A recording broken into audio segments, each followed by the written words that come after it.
what happens at the neighbors may end up being thrown to the other side of your fence. Then on the other side, we also have to look at it in the spectrum of the fact that we do have trade relations with this country as Uganda and also the East African community. Now I'm joined by Ambassador Henry Maiga, Uganda's Consular General in Dubai, to help us dissect this conversation once again. He was here with us last year on election day, I believe. Absolutely. Yeah, and we were having analysis of the expectations of these elections and observations and comparing it with elections around East Africa versus the Western world. Happy New Year to you too, Ambassador. Happy New Year to you too, and thank you very much for this opportunity to come and have very important conversation on a subject which concerns everybody. Okay, all right. Let's first go back to the election season itself. You do have 26 candidates that picked up forms from the Electoral Commission wanting to test themselves on who, if they had the potential to become the president for the next elective term. However, you do have 6 of them stepping down during the campaign in favor of one leading candidate, but opposition unity definitely going behind a single challenger proved an impossible hurdle, which is not new to us here in Uganda. If we were to do notes in comparison, what is the significance of such support that takes through and reshapes itself towards elections? Well, first of all, I think I have to say that the President of Uganda has congratulated the winner of the political contest that was going on in the DRC, which is an aspect of good neighborliness and also recognition that democracy is taking root in Africa despite all the problems that we have. I mean, who doesn't have them anyway? Whoever goes for elections, even if it is just outside the African continent, there are always challenges when it comes to elections. And probably one will have to resort to that later. But yes, a big collection of contestants for the presidency, and also I believe even for the other slots of members of parliament. There must have been really huge numbers of people who must have taken part in the contest. And that shows, in my view, for me, I'm not losing hope as a result of that, because it shows that democracy in Africa is taking root and people are prepared to come and present themselves before the electorate, and then a decision is taken. The only problem is that, of course, there are lots of booby traps along the way as people take part in campaigns, as people take part in those elections.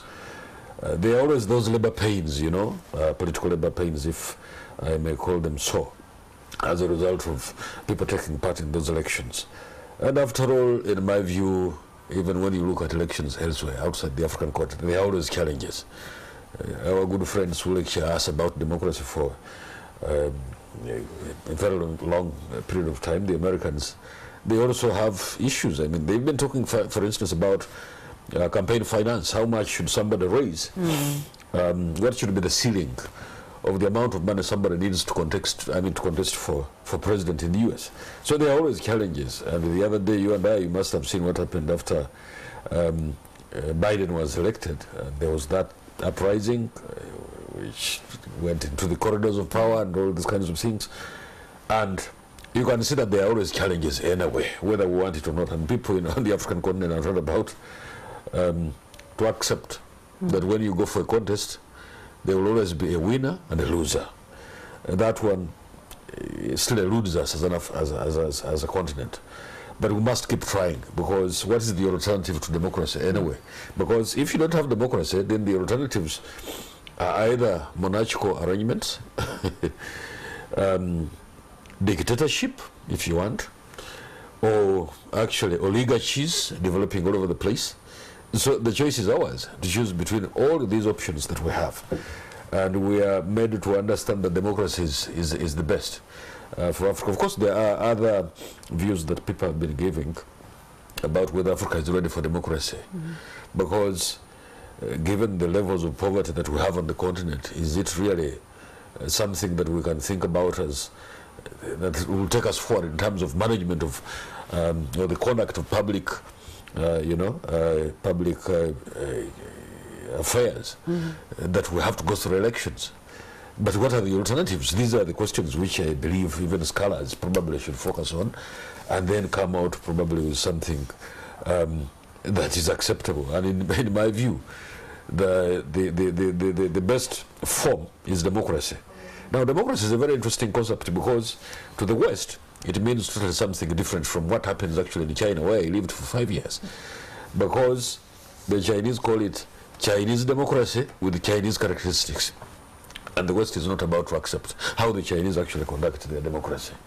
And so the debate continues, and it will continue, I believe, until probably some people maybe get some new hybrid of how public affairs should be conducted.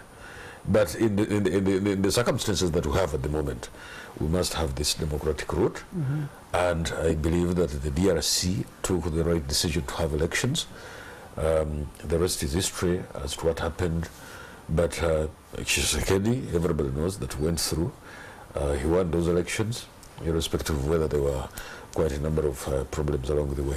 Okay, yeah. All right. When we look at it from the taxpayers' side of things, you get to look at a country spending so much in preparation for the journey. It's not just about the election day, but what the election commission has to go through to prepare the country for that day is, you know, an amount full. Now we get to ask ourselves, what is the return impact on the DRC economy as of 2024 and the new elected term? Absolutely, because again we go back to the beginning of this conversation, because what is the alternative if you don't have to actually invest those monies into those elections in order to have an outcome that is largely acceptable in the country? Do you take the route of a monarchical arrangement? Are you going to promote an oligarchy? Are you going to, in the place of democracy, have a dictatorship? All of those who have tried as Africa and in the rest of the world, these things have been actually tried out. You remember we didn't have elections throughout the 1970s here in our country. We did not have elections. We had Idi Amin as president and there were no elections.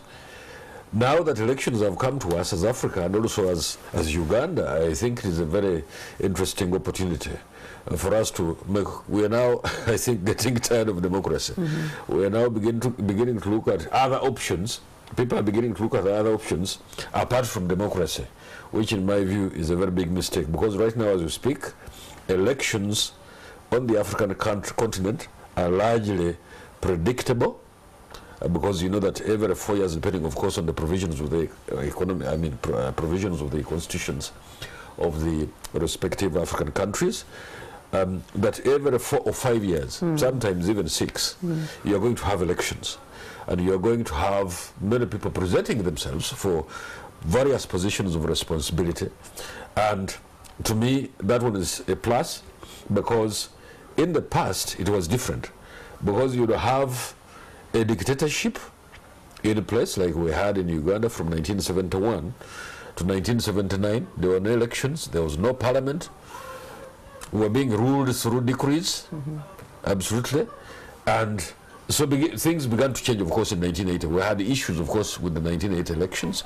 Rigging was assumed to have happened, and all sorts of problems that we had. In the DRC itself, there isn't a very big difference, because when you look at the leadership of Mobutu, he ruled that country for a very long time, and they didn't have elections, and he was also ruling by decrees anyway, because they didn't have elective positions in place, and so they are just emerging like any other African country, many African countries. They're just emerging from that kind of confusion, and they try and embrace democracy and have some level of acceptability of the political system that actually works for them and which has worked elsewhere. But as to whether actually democracy works for Africa, there is a very huge debate. You and I, you must be seeing it on social media, as to whether democracy actually works where people are poor. And we've had cases where actually democracy is not, but countries have developed. But we've also had cases where democracy has actually taken root and development has also happened. And these are very interesting times in my view, and I believe that scholars definitely are writing books and they are studying the situation. But in the circumstances, as we speak, the best that we can have on the African continent is some level of democratic, processes that are sure that you're going to have a leadership born out of a contestation, yeah? Because outside a contest, you're going to have anarchy. And I'm sure that no African country would want to go through those kinds of circumstances. And every country aspires as much as possible to make sure that we go through democratic elections so that there is stability, there is assurance that after a specific period of time, people are going to decide who their leaders are, and then countries move on. So that is very important for the African continent and also for Uganda as a country. Okay. Ambassador, you talk about development, and I would want to hear from your school of thought the direct relationship and influence leadership, especially presidential leadership, has over development when you look at the social and economic. Absolutely. Because I always give the example of Lee Kuan Yew in Singapore. And so much has been written about how he pulled his country out of poverty, and the rest is history, because that country is now a first world, whether people want to accept or not. And it is because of the good deeds of Lee Kuan Yew, and his style of leadership was always bordering on what the West would prefer to call a dictatorship. But here we are. Singapore has made great strides in terms of development because it had that leader who saw where he wanted to take his country. And I believe that even in Uganda and quite a number of African countries, there are those leaderships that know where to take their countries and which options they have in place in order to have these countries advance in terms of economic capacity. And so there is always that connection between the type of leadership that you have in a country and also the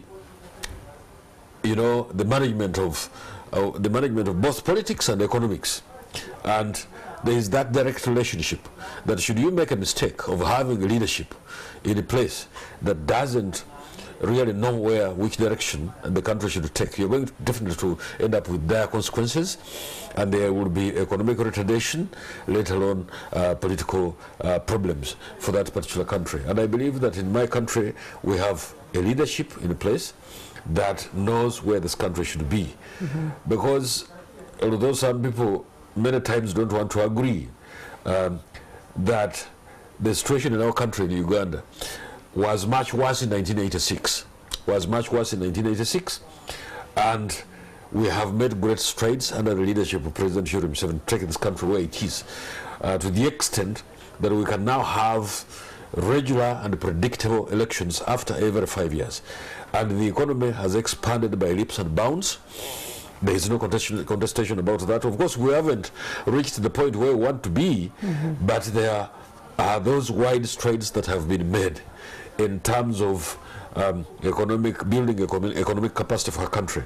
And so that explains how it is always important for any country, including Uganda and most all African countries anyway, to have a leadership in place that aspires to take the country from where it is to the next level in terms of political stability, in terms of economic capacity. All those things are related, because if you are not going to make the politics stable in a country, it's extremely difficult for somebody to think about building the economy or making advancements in economics.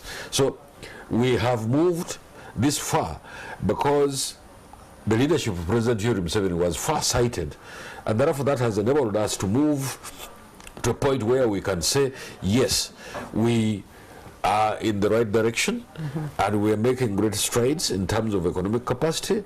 And if we can build on that, especially if we can expand on the trade patterns or horizons that we have as a country in the region and also beyond, forget about what others are doing to us in terms of throwing us out from some of those, trade arrangements.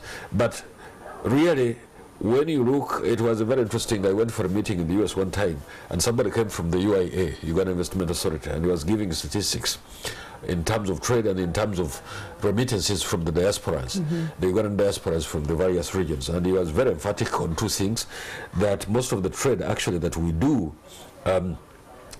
as a country and as Uganda is done in the East African region. That's our, area where we do most trade. And he also said that most of the remittances from the diasporas in the world actually come from the East African region. And that was, in my view, a very good revelation. If we can build on that as a country and expand the trade horizons, encourage the diasporas to remit as much as they can, and also have political stability that is durable, and continue to have these regular and predictable elections, I am sure you're on the right track and we will get there. Okay, all right. You use a magic bullet called building trade. The incumbent has built trade with the East African region by having Congo being ratified into the EAC in his past years of leadership, and we want to hear from your voice. What has been the influence of that on the Democratic Republic of Congo's economy in particular, not the East African region, but on Congo directly? On Congo directly, it's very interesting. But of course, to understand the DRC, I think somebody has to go back to the histories of that country. Because when the Belgians were still in charge of that country, it's part of the history, and we don't have to belabor that for a very long time. But many parts of that country actually remained ungovernable and was deliberate, because the plutocracy that was going on in terms of really pilfering the resources of that country was really condemnable. And the incumbent we were talking about has just had one term. But during his term, of course, the DRC has made strides. And I can speak about the relationship between Uganda and the DRC.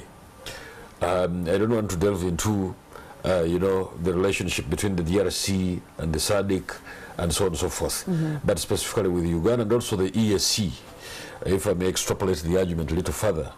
Because what has the DRC gained from this community, the East African community, by joining it?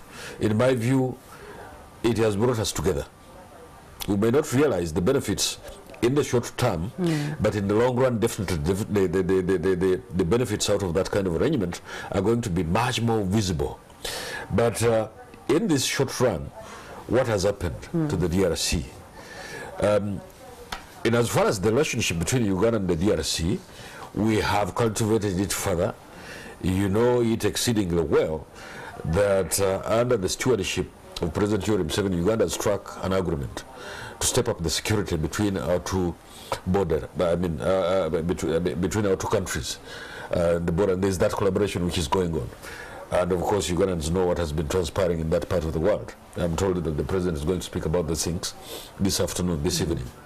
And in terms of security, I think the DRC is benefiting, because we are now cooperating in order to promote security in that region, which has not seen stability for so many years. Because I don't know, I lost count how many robber groups, for instance, do exist in the eastern part of the DRC. And in order to realize stability in that region, DRC has to cooperate with neighbors. And Uganda, I'm happy, under President Yoweri Museveni, has been working actually with the President Tshisekedi to ensure that that stability is assured. Now, coupled with that is the fact that trade arrangements are now in place between the DRC and Uganda. And you and I also know that there has been this effort by the government of Uganda to do roads into the DRC, and in my view, that is one other benefit that the DRC is getting out of this East African community arrangement, because we are part and the parcel, both of us are part and the parcel of the East African community, and that will spur trade, in my view, between our two sister countries. And therefore, those are the most visible benefits that I can speak of in as far as the cooperation between Uganda and the DRC is concerned. But so many other are going to come up, because as we speak, of course, the DRC brings increased numbers to the East African community. It brings increased numbers of population. It brings the connections between both the Indian and the Atlantic seas, or oceans if you want, because you can now see that the East African region stretches all the way from the Indian Ocean to the Atlantic Ocean, which was never before. And to me that is already a plus in terms of trade, because we can access the sea on either side, either on the side of the Indian Ocean or on the side of the Atlantic Ocean. So with good infrastructure, if it can be developed, that one is a prospect which I believe is going to be beneficial not only to these two countries of the DRC and Uganda, but also to the East African region, that we are now connected to both oceans. All right. Well, thank you so much. Now we're going to be taking a short breather, but this conversation is also going to be joined by Dr. Alawi Semanda, who is a political analyst, to give us his point of view on the DRC, its elections, and the future of its next elective term. Do stay with us.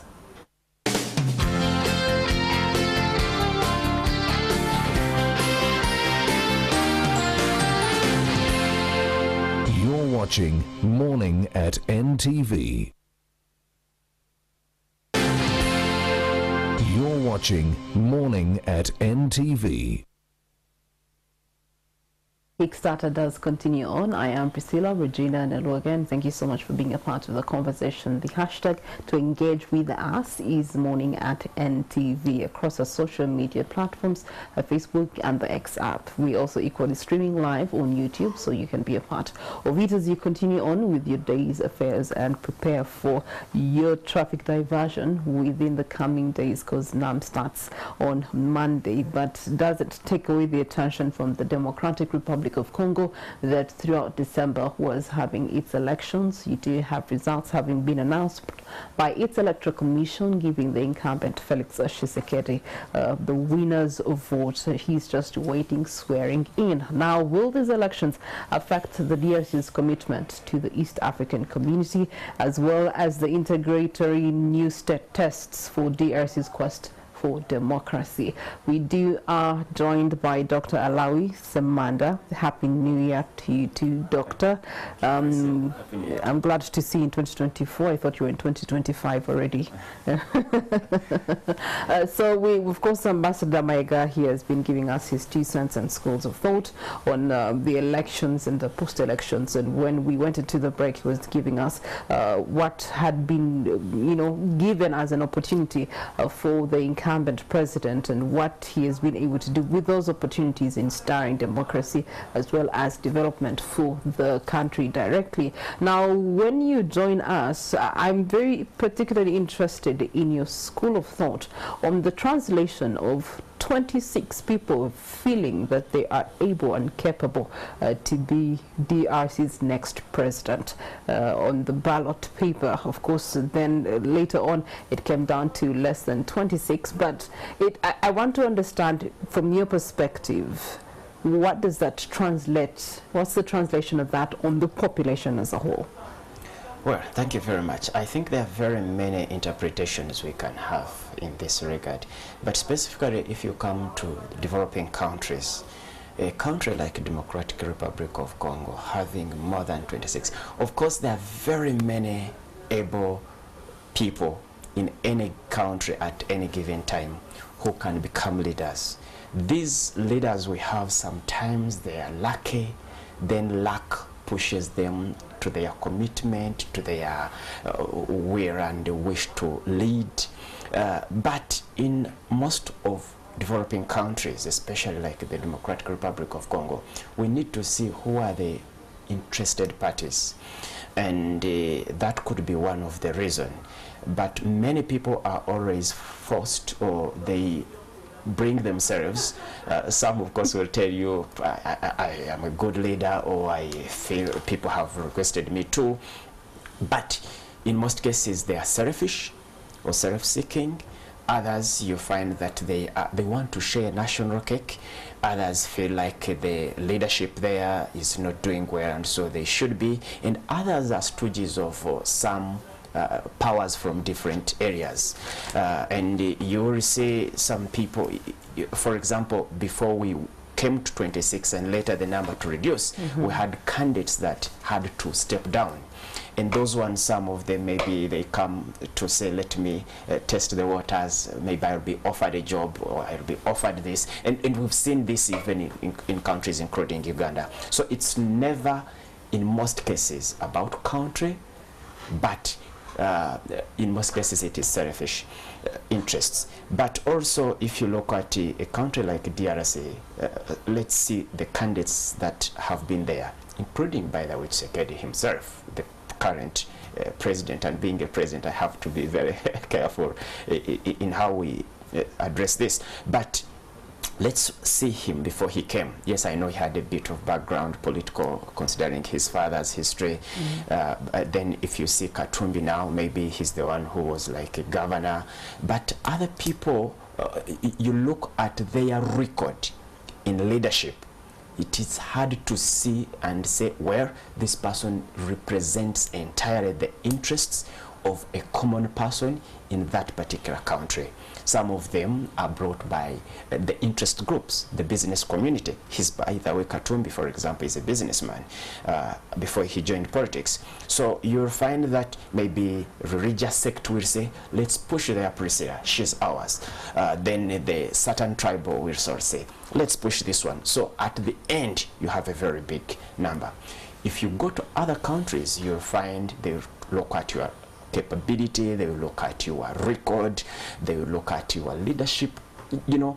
So in developing countries, to be precise, there are many factors, but largely trivial factors that bring these people to contest for such positions. Which gives me a remembrance of Western politics.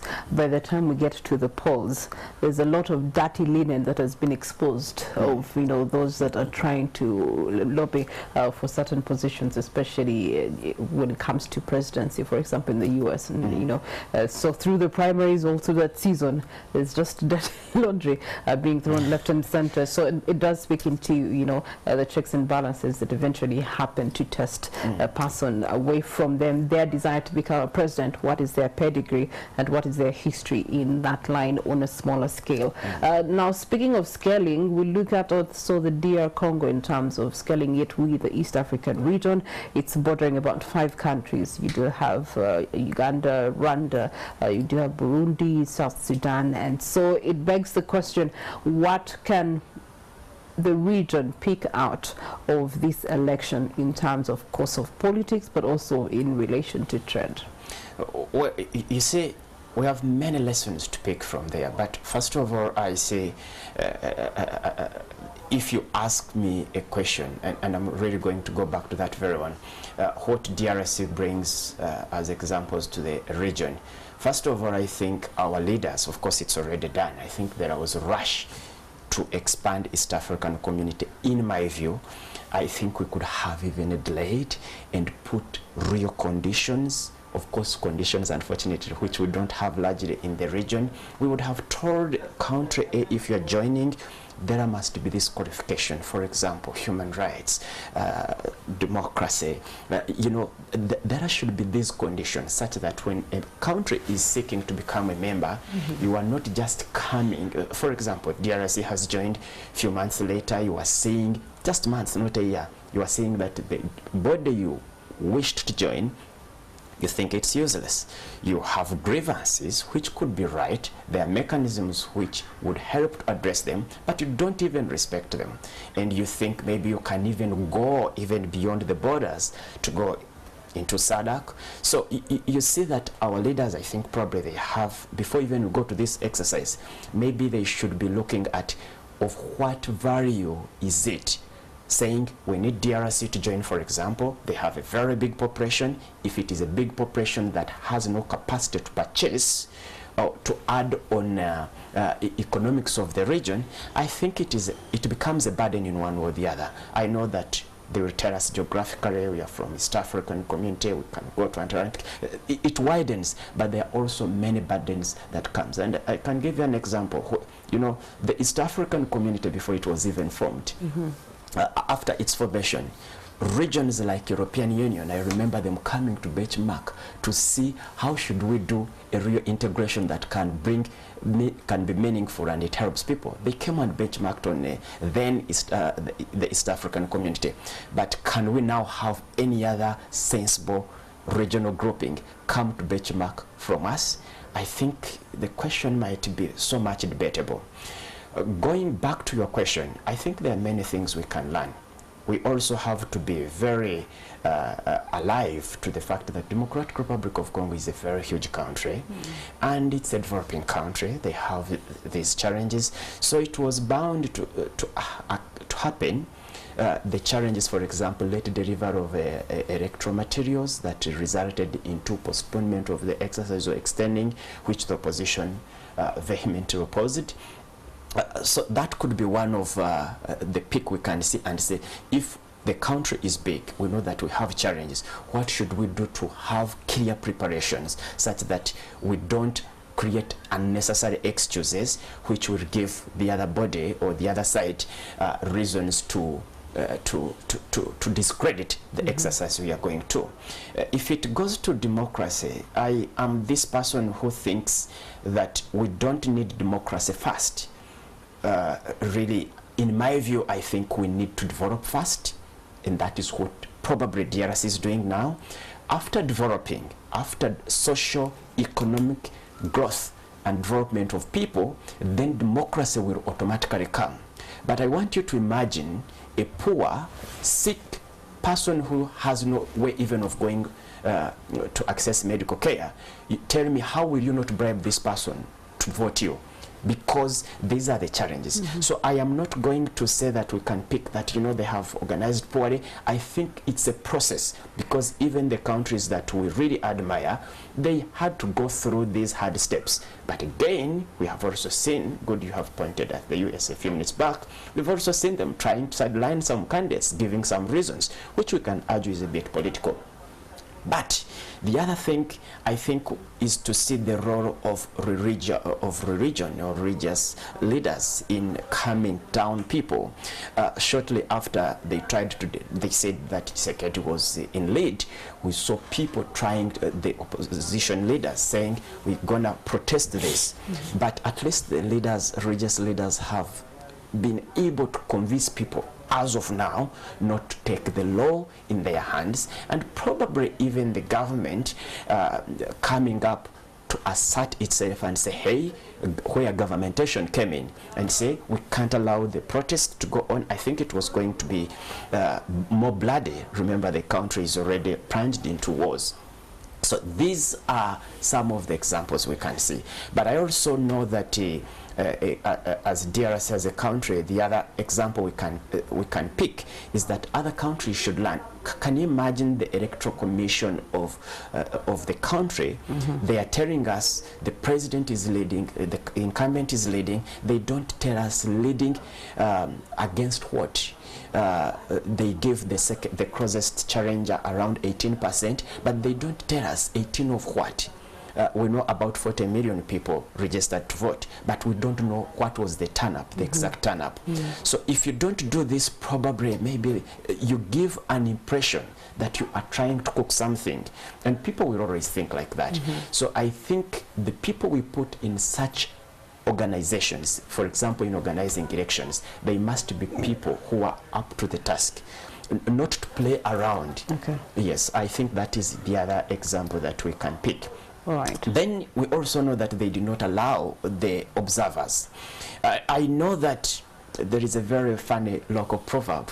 There is an animal which they talk about that if you want to ask it to give you ghee, you should have seen it with it. In other words, you ask someone, ambassador gave me a watch if you've seen him with two, but if I see you with only one and I seek for, you know. So the observers in the region who were denied access to go there, people can argue where they couldn't observe since they have not done well back in their countries. But I think DRC rejecting East African election observers, for example, like here, it somehow amplifies the voices of the opposition or the so-called independent people to say, but what were you hiding? Why did you not allow people to come in? So I think maybe this is something that President Tshisekedi is going to learn. But as a country, we also have to know that your neighbors are very, very important. You can't really think of running 5 countries past and then you say, I trust the other guys, not my closest neighbors. If all the neighbors have a problem, then you must check yourself. It can't be all the neighbors that are bad and you are the only person who is good. I think these are things that I would quickly think of. Ambassador, Dr. Lawi makes a very interesting statement. He says that before you think of democracy, we must consider first socioeconomic development and, trail that in. When there's some scholars who are of the view that the country being so large, maybe divide it into, for example, 5 smaller states, give each state its governing powers so that they can then develop socially and economically to then facilitate better democracy for Congo. Very, very interesting. And of course, you remember it was part of the beginning of our conversation here when we were talking about, of course, the DRC. Because democracy, was Africa ready for democracy? That is for debate. I mean, even scholars probably are going to write books about it. Because for a poor person, you expose them to democracy.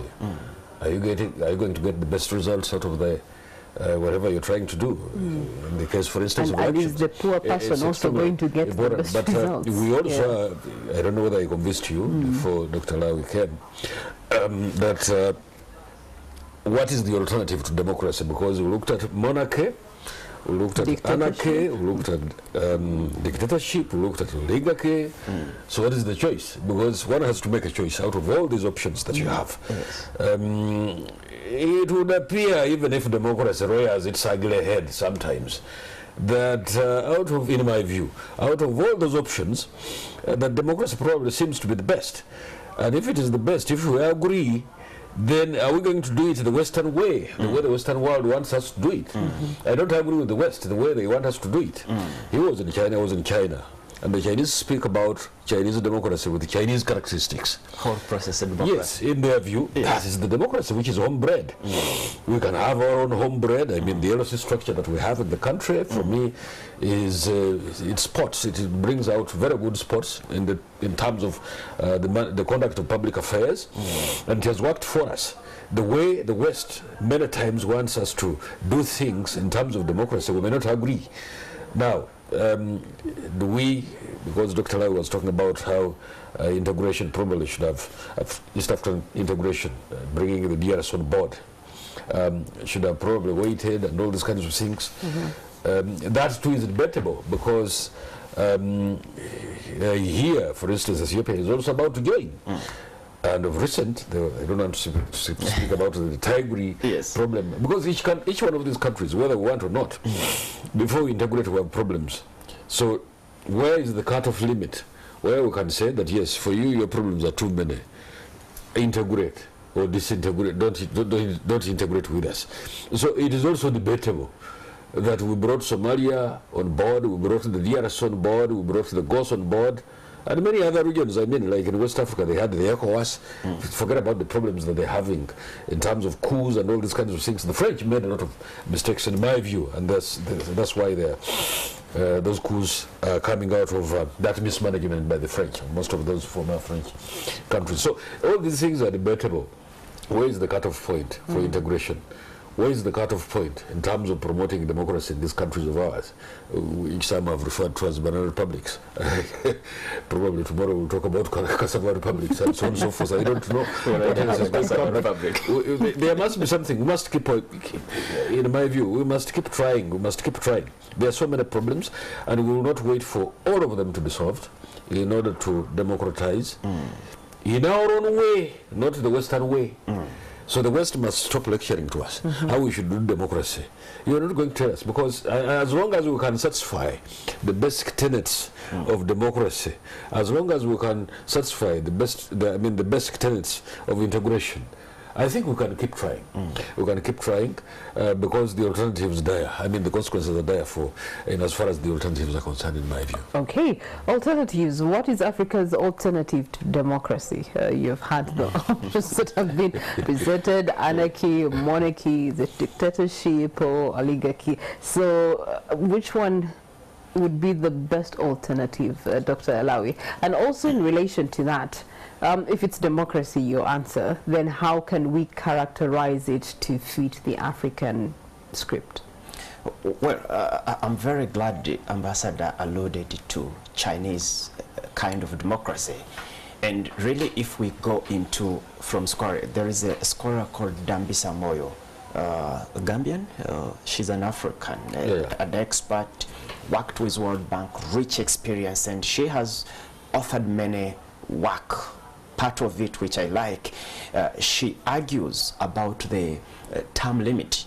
And, you know, this is not a Ugandan, but an African who has lived in the West for so long, worked with them, and tells you how 4 years term, 5 years term of presidency, then 2 years having 2 terms, is a joke, if I might use that word.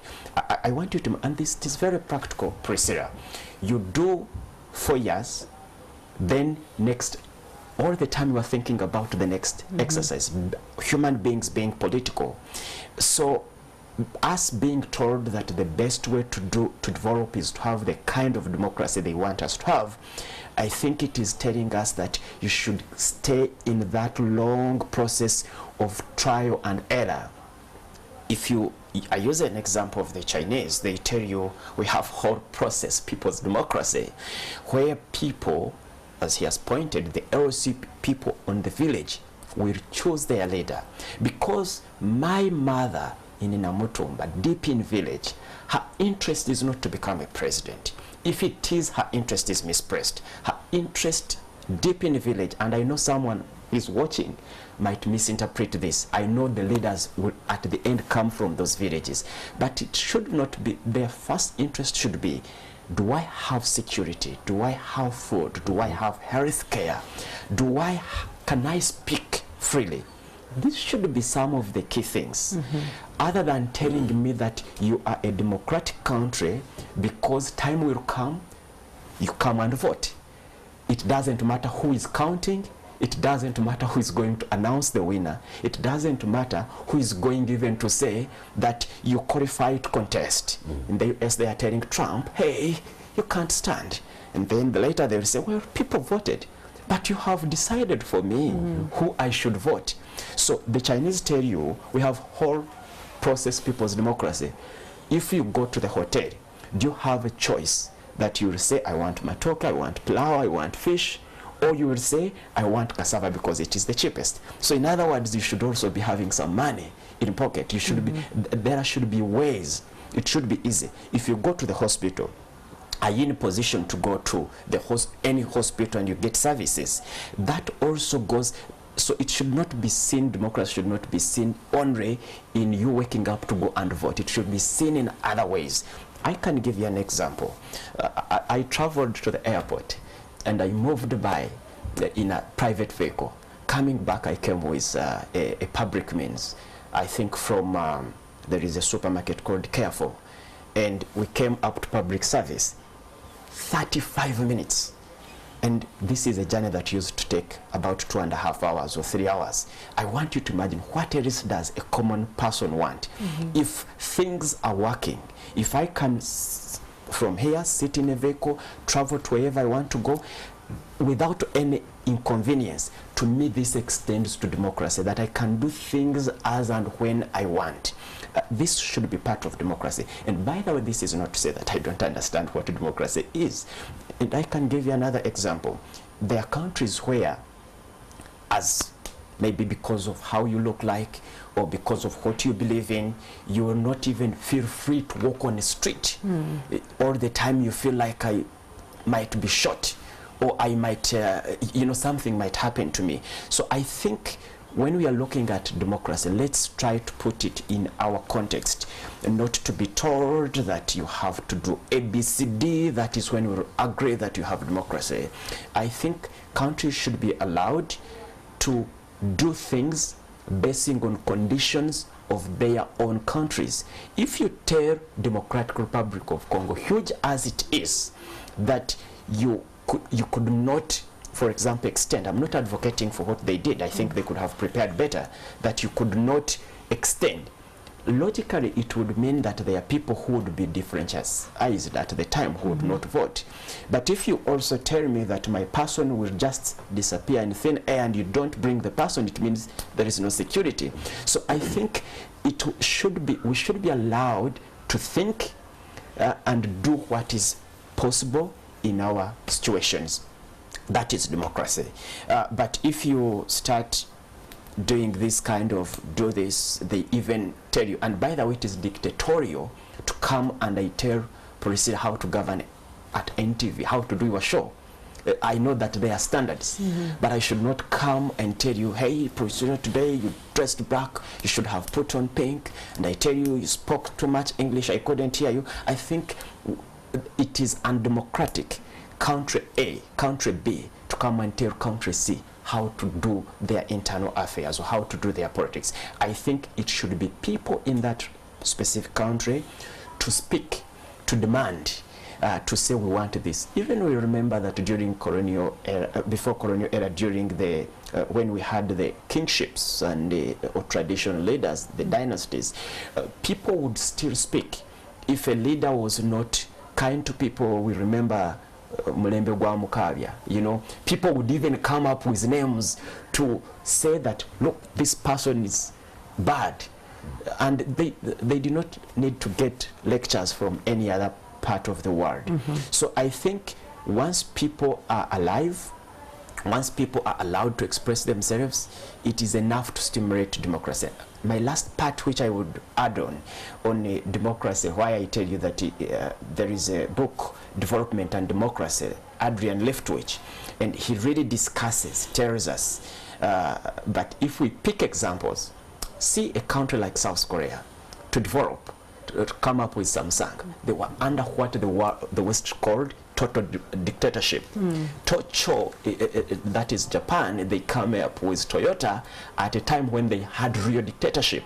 If you go to Russia under Stalin, total, but that is when they managed to grow.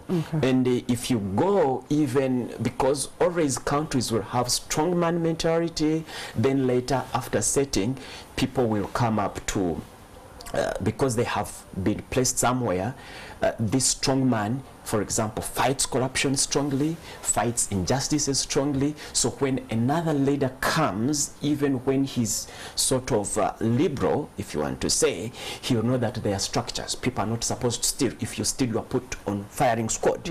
If you steal, you are fired. If you do this, and this nurtures development. But the last word maybe I can ask you, Priscilla, and dear viewers, is you ask yourself, you don't have any money in your pockets, you don't have food. I gave this example.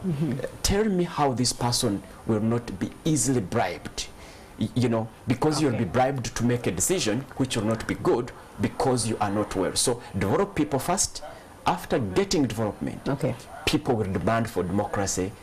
In the next 36 months, I will have both of you here because we're heading towards the same direction in a few months. But in closure, Ambassador, I would like to know from you what awaits the incumbent in office for his second term. Can you come again? What awaits the incumbent for his second term? Of course, one of them is since they are now part of the EAC, that they have to take a decision to make sure that they either completely integrate with the East African community or what is the choice? I mean, they're just in the neighborhood. In my view, the choice is one. Integrate.